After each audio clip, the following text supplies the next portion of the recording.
எல்லா இளைஞருக்கும் நல்ல ஒரு வேலை வாய்ப்பு, முதியோர்களுக்கெல்லாம் ஒரு பென்ஷனாக இருக்கட்டும், அவங்களுக்கு தேவையான விஷயங்களை வீடு தேடி வர்றதுக்கு கபடி, நம்ம கபடி வந்து இங்கே ரொம்ப பரவலாக இருக்கக்கூடிய ஒரு பெரிய விஷயம். மக்களுடைய ரத்தத்தை ஊர்ன விளையாட்டு அது. அதே மாதிரி ஜல்லிக்கட்டு, அதுவும் ஒரு மக்களே ஊர்ன விளையாட்டுகள், வீர விளையாட்டுகள்.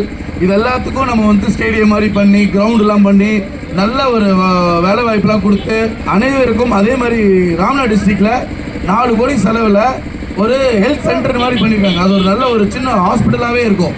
அந்த அளவுக்கு ஒரு சிடி ஸ்கேனரோட முதல் முறையாக ராம்நாத் டிஸ்ட்ரிக்டை அவங்க சொந்த ஊர், பிறந்த ஊருங்கிறதுக்காக, அந்த மக்களுக்கு ஏதோ ஒரு உதவி செய்யணுங்கிறதுக்காக அந்த ஊரே வந்து நல்ல செழிப்பமாக மாற்றிருக்காங்க.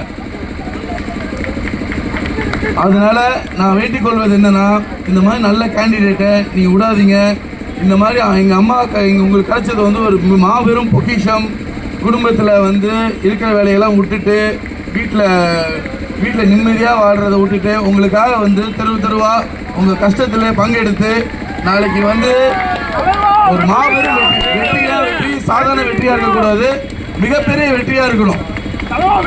இந்த திமுகலாம் அந்த தீய சக்தியோட என்னென்ன பிரச்சனைங்கிறத அவங்களுக்குலாம் வந்து ஒரு அவங்களோட கெப்பாசிட்டி என்னங்கிறத அதை காட்டணும். நம்ம கண்டிப்பாக ஒரு மாபெரும் வெற்றியை காட்டி லால்குடியே இங்கே தமிழ்நாட்டில் முதன்மையாக மாபெரும் வித்தியாசத்தில் ஓட்டு உங்களை நம்பி உங்கள் மேலே ஒரு நம்பிக்கை இருக்குது. நீங்களாம் கண்டிப்பாக அதை செய்வீங்க நம்புகிறோம்.